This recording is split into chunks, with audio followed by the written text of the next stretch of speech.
भक्तमाल में एक कथा आती है, एक राजा थे, वे रोज कीर्तन करते थे भगवान के नाम का। रोज उनका नियम था कि रोज सुबह संत सेवा करते थे। पहले कीर्तन करते, फिर संत सेवा करते। जब तक किसी वैष्णव संत भक्त को वो भोजन नहीं करवाते, तब तक खुद भी नहीं खाते। रोज का नियम चलता आया और खूब सेवा करते संतों की, खूब धन लुटाते, अपने तन की सेवा करते, बहुत सेवा करते। तो उनके नगर में ना कुछ, उनमें से 4 लुटेरों ने प्रोग्राम बनाया अपना कि चलो भैया आज क्या करना है। बोले उस राजा के पास जाना है। वो राजा संतों के वेश में जिसको भी देखता है बस फिदा हो जाता है, सेवा करना चालू कर देता है, खूब धन लुटाता है, भोजन भी करवाता है। और जब तक कोई संत भोजन न करे तो खुद भी नहीं खाता। चलो उनके पास चलते। आ गए वो चारों लुटेरे। राजा गदगद हो गया, बोले वैसे तो संतों को ढूंढना पड़ता है, आज एक साथ 4 मिल गए, बड़ी कृपा भगवान की। राजा लेकर आए, बोले महाराज आप स्थान ग्रहण करो। रोज का नियम था, जो भी संत आते थे ना पहले वो कीर्तन करते थे। इन्होंने नहीं किया क्योंकि ये संत तो थे नहीं, संत के वेश में लुटेरे आए थे। बोलो जय श्री कृष्ण। इन्होंने कहा राजा बड़ी भूख लगी है, जल्दी भोजन करवाओ, जल्दी भोजन करवाओ। राजा गए, भोजन की तैयारी करवाई। इतने में राजा समझ गए, बोले ये भैया कोई संत नहीं हो सकते। और उनके सामने रखा, महाराज स्वीकार करो। बोले हाँ, तुरंत खाना चालू कर दिया।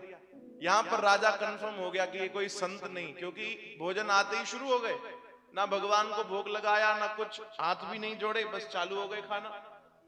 कंफर्म हो गया राजा को कि ये कोई संत नहीं है। फिर भी राजा की भक्ति देखो, उन्होंने कुछ नहीं कहा, हाथ जोड़कर खड़े रहे। भोजन हो गया। बोले महाराज और कौन सी सेवा करूं। बोले जो आप रोज सेवा करते होगे वही कर दो। उनको तो पता था। राजा ने खूब धन लुटाया, खूब सेवा की, सोन चांदी हीरे मोती सब दिए। बोले महाराज और भी कोई सेवा बाकी हो तो बताइए। बोले नहीं नहीं इतना काफी है, हम आते रहेंगे। बोले जरूर जरूर आइए। अब एक नियम और रह गया राजा का कि महाराज जब भोजन हो जाता है संतों का तो हम उनके चरण धुलाते हैं। ध्यान देना, हम उनके चरण धुलाते।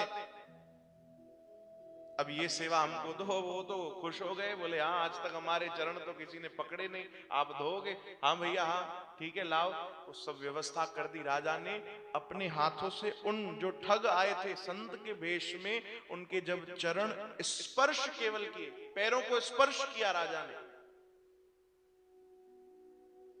केवल राजा के स्पर्श मात्र से उनके अंदर का जो चोर था वो गायब हो गया, जो ठगपना था वो गायब हो गया।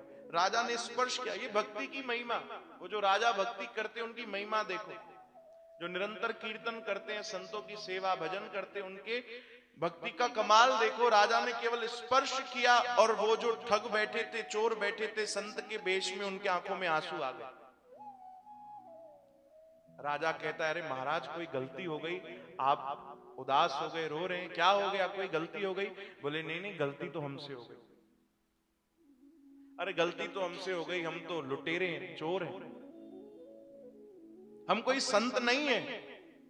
आपके अभी तक छुपाना चाहते थे, पर आपने स्पर्श किया, पता नहीं अंदर से क्या हो गया कि लगा नहीं भैया ये नकाब तो हटाना चाहिए। बोलो जय श्री कृष्ण। ये नकाब तो हमको हटाना चाहिए, हम माफी मांगते राजा, हम कोई संत नहीं, हम तो चोर हैं, हम तो चोर हैं। राजा ने कहा मुझे पहले ही पता चल गया था कि आप संत तो नहीं है, आप भगवान के कोई भक्त तो नहीं है, पर मेरा फर्ज है सेवा करना, मैंने किया। बोलो जय श्री कृष्ण। तब जो लुटेरे थे ना वे राजा के चरणों में गिर पड़े। बोले हाँ हम कोई भक्त तो नहीं थे, पर आपको देखकर लगता है अब सब छोड़कर हम भक्त बन जाए। बोलो जय श्री कृष्ण। आपके स्पर्श ने ऐसा चमत्कार कर दिया, ऐसी कृपा हो गई, ऐसी दया हो गई। ये तो भक्ति में शक्ति है भाई। बोलो जय श्री कृष्ण। श्री कृष्ण गोविंद